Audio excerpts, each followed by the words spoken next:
तो वहीं अब शायद धार के कारम डैम के बाद अब मंदसौर के गांधी सागर बांध की बारी आई है। कैग की रिपोर्ट तो यही कह रही है कि बांध पर संकट है।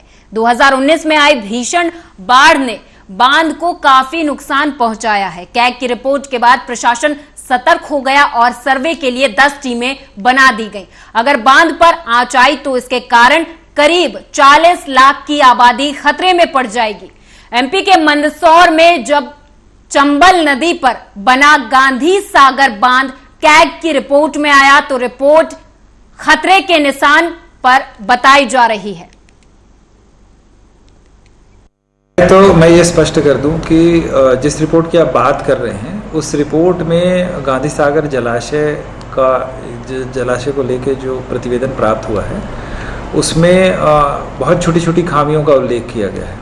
तो गांधी सागर असुरक्षित है या उसकी सुरक्षा को लेके कोई गंभीर प्रश्न चिन्ह है, ऐसा बिल्कुल नहीं है।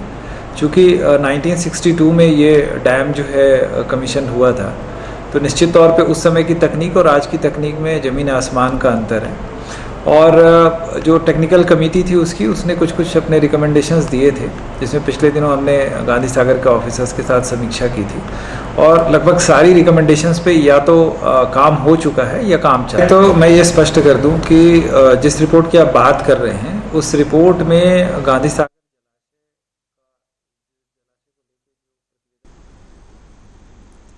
एमपी में एक तरफ जहां सरकार किसान को समर्थ बनाने में जुटी हुई है तो वहीं दूसरी तरफ सरकार के ही नुमाइंदे किसानों के हक पर डाका डालने का काम कर रहे। ऐसा ही एक मामला जबलपुर जिले से सामने आया था, जहां किसानों के लिए आया सैकड़ों टन यूरिया गायब हो गया था।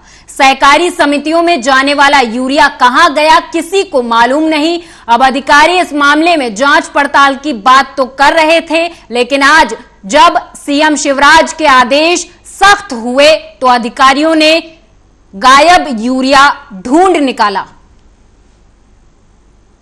देखिए, ये हम लोग तो कार्यक्रम जारी करते हैं। यहाँ पर जो आता है संभाग में जो रेक पॉइंट कचपुरा है, कचपुरा में जो भी रेखें लगती हैं उसका जो है हम डिप्टी डायरेक्टर और जो मार्केट के जो वहाँ पर जो प्रबंधक होते हैं उनसे प्रोग्राम लेते हैं कहाँ कहाँ कितनी की आवश्यकता है।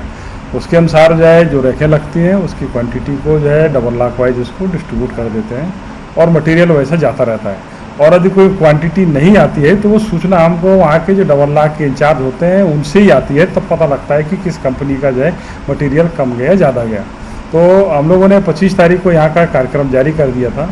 करने के बाद जो है फिर हम लोगों ने जो है उसका फॉलोअप किया, पता लगा कि इसमें मटेरियल, कई लोग पेपर में न्यूज में आने लगा कि इसमें मटेरियल नहीं है।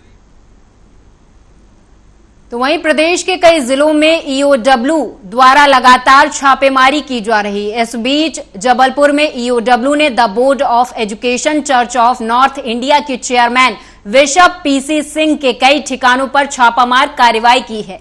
जबलपुर जिले में बड़ी कार्रवाई हुई है। बता दें कि आर्थिक अपराध अन्वेषण ब्यूरो यानी ईओडब्ल्यू ने जबलपुर में bishop PC Singh, chairman the board of education church of north India, Jabalpur डायोसिस के निवास और कार्यालय पर अपराध से संबंधित दस्तावेजों की तलाशी के चलते छापामार कार्रवाई की है।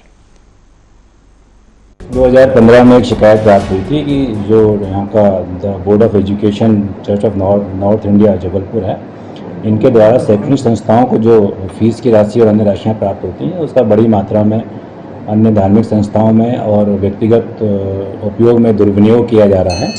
इस शिकायत की जांच डीएसपी मंजीत सिंह साहब के द्वारा कराई गई।